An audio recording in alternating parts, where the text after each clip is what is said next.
La membrana biológica más. Lo que van a ver, al mirar los PowerPoints de esta conferencia, parece largo. No es tan largo como parece. La razón por la que agregué más diapositivas a esto, por ejemplo, la razón por la que agregué más diapositivas a esto es que es difícil hacer analogías macroscópicas con los lípidos. Puedo hablar de una célula en movimiento o podemos hablar de un perro paseando o algo así, pero es difícil tener ese instinto equivalente a nivel macroscópico sobre los lípidos. Por eso estoy tratando de mostrarles algunas diapositivas interesantes, no muchas diapositivas de texto en sí, sino una serie de diagramas que ayudarán a entender lo que está sucediendo. Espero que no te resulte demasiado tedioso. Intento elegir los más interesantes posibles. A continuación veremos dos imágenes diferentes de la membrana plasmática en las células eucariotas. Estos son los tipos de células que componen mi cuerpo y tu cuerpo. Y lo que quiero, al final de las siguientes dos diapositivas, poder hacer es poder identificar estos diferentes componentes. No debería ser difícil porque incluso una de las diapositivas tiene todo etiquetado para ti.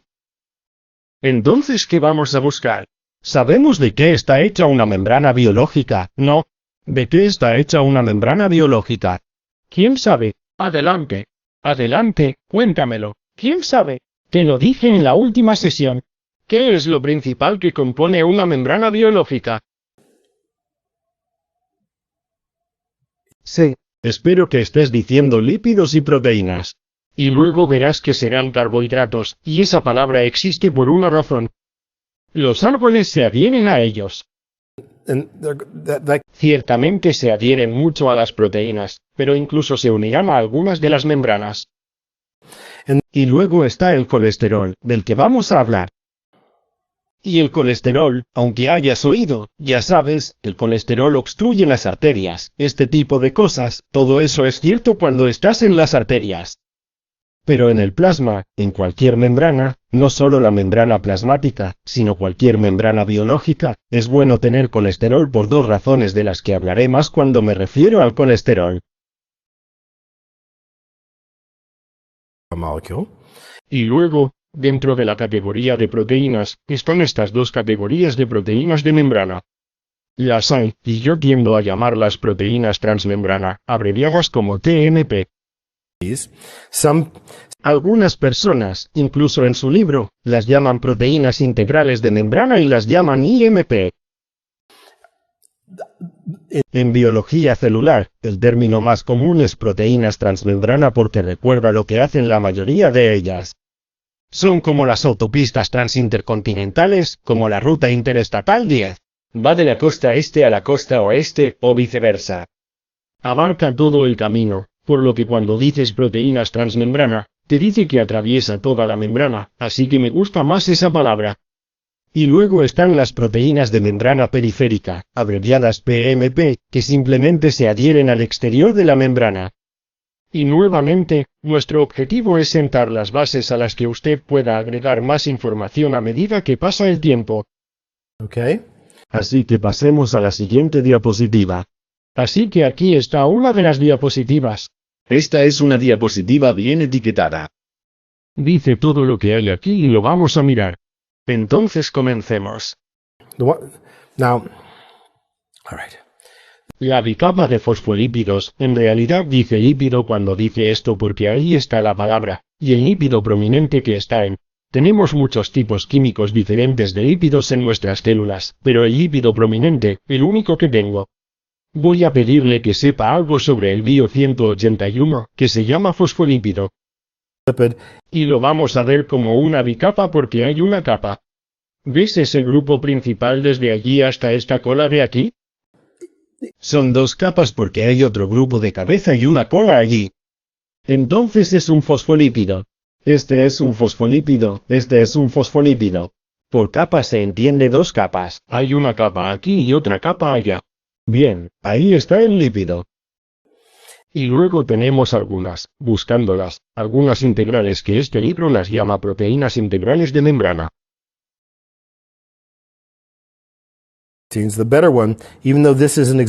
No me voy a preocupar por eso en bio 181. Este es el ejemplo de una proteína transmembrana que me gustaría que conocieras para Bio 181. Y observe que atraviesa toda la membrana. Okay. Y observe que algunas de estas, bueno, hablemos de proteínas de membrana periféricas. La proteína de la membrana periférica, que está por aquí, no llega hasta el final. It Simplemente se adhiere, o tal como estoy dibujando esa esfera roja de ahí, o ese elipsoide rojo, simplemente se ancla a los grupos principales del fosfolípido. but in its No hemos hablado de ello todavía, pero será iónico. La mayoría de ellos estarán allí mediante una interacción iónica. Habrá una carga positiva, una carga negativa en la membrana, por ejemplo, y habrá una carga positiva, una carga negativa en la membrana, por ejemplo, y habrá una carga positiva en la proteína de la membrana periférica. Y eso hará que se peguen el uno al otro. okay. Luego tenemos, bueno, primero haremos los carbohidratos. Hay un ejemplo de los carbohidratos allí. El carbohidrato es esto. Primero lo dibujaré y luego lo borraré. Esta forma de que ven aquí unida a la proteína misma. Aquí hay otro ejemplo. Es una especie de I, pero tiene una forma diferente de Y. Y aquí hay uno que no es. Bueno, no, es un lípido. Solo un segundo. Borremos eso. Entonces esos son sobreproteínas. Y lo que están haciendo es que estos carbohidratos son azúcares. Y la razón por la que los llamo árboles es porque aún no hemos llegado a esto en clase, pero cuando se ensamblan como una unidad para pegarse a una proteína, eso se hará en el retículo endoplásmico liso. And they're gonna La célula producirá un árbol de carbohidratos preensamblado y lo unirá covalentemente a la proteína que se encuentra en el retículo endoplásmico liso. Y luego podará el árbol de diferentes maneras. Y este es un ejemplo de cómo recortan en una dirección. ¿Ves lo corto que es por un lado? Y aquí hay un ejemplo de cómo recortar de otra manera. Y pueden ver que a veces incluso lo fija como lo hace ahí mismo, Lo fija incluso en un labio. Incluso a un lípido a medida que atraviesa la célula. okay. And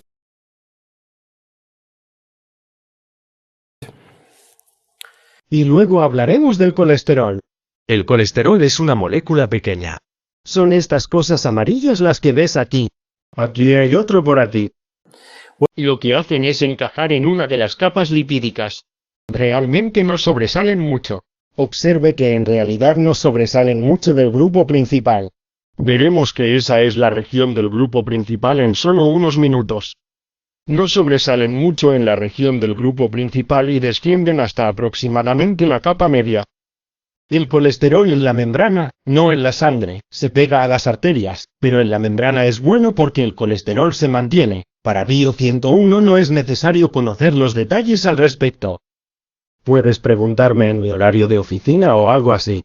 Pero el colesterol, si hace demasiado calor, aquí estamos en Phoenix, Arizona, y es uno de esos días realmente calurosos que nunca queremos tener, como 115 grados o 119 grados en agosto, y usted cuando estás caminando hacia el estacionamiento más alejado y el sol te golpea la cabeza, el colesterol ayuda a mantener unida la membrana. Ayuda con tanta energía cinética cuando el sol golpea tu piel mientras caminas hacia tu auto. De hecho, puedes proporcionar tanta energía cinética que los lípidos se saldrán de la capa lipídica y eso no es bueno, y el colesterol se interpone físicamente en el camino. Y a bajas temperaturas, evita que te congeles. Entonces el colesterol en la membrana es bueno a altas y bajas temperaturas. Lo último que quiero mostrarles en esta diapositiva es que, aunque aquí hablamos sobre proteínas integrales de membrana y les mostré esta, observen que esta también atraviesa la membrana plasmática una vez. Aquí se trata de una única proteína transmembrana, pero se puede ver que hay múltiples hélices alfa. Hay 1, 2, 3, 4, 5 hélices alfa pasando por allí.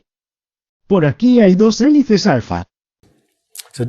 so a transmembrane protein Una proteína transmembrana como alfélica puede atravesar la membrana una vez o puede pasar más de una vez, y volveremos y hablaremos de eso con un poco más de detalle en un momento. Pero antes de hacerlo, me gustaría que le echaras un vistazo a esto. and Esta es otra vista de una edición anterior del libro que utilizamos, la 7ª edición. Y quería usar esta imagen debido a esta unidad de aquí. Esta unidad de aquí muestra que hay una proteína transmembrana de este lado. Esta proteína transmembrana está en contacto con otra proteína transmembrana de esta célula vecina de aquí, y en realidad se están aferrando entre sí. Si una célula está aquí arriba con la proteína bajando, y la otra célula está aquí, con nuestras proteínas transmembrana en el exterior de la parte que sobresale fuera de la membrana, en realidad se están aferrando entre sí. Entre sí y literalmente se están comunicando entre sí en lo que... Creo que pude haber escrito mal Philly, pero de una manera delicada de Filadelfia, se están comunicando entre sí. Y este es un tipo de comunicación cuyo nombre técnico es comunicación yuxtapretativa. Si alguien te golpea en el brazo, lo sabrás. Y no es que las células estén golpeando, sino que esa sensación es lo que esta célula de aquí le está haciendo a esa célula de allá. Es dar una sensación y decir, necesitas cambiar tu comportamiento y hacer algo diferente. Okay. Y luego, al mirar el resto de esta diapositiva, debería preguntarse, ¿qué es esto? ¿Y es lo mismo o diferente a esto? ¿Y qué es esto?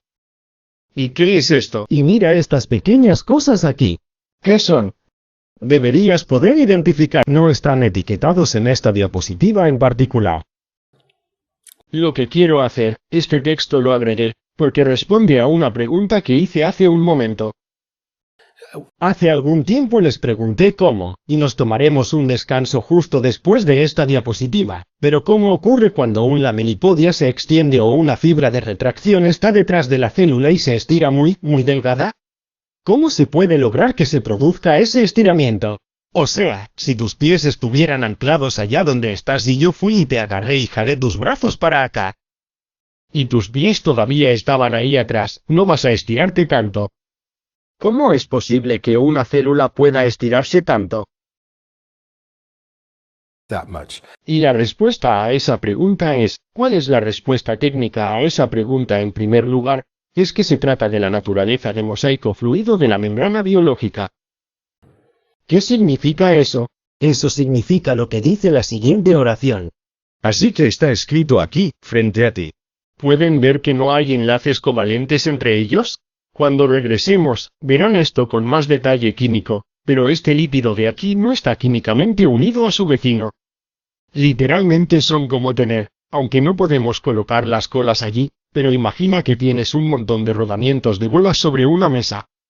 Y podría simplemente tomar mi mano y hacerlas rodar y podría tomar un rodamiento de bolas de aquí y hacerlo rodar hacia aquí.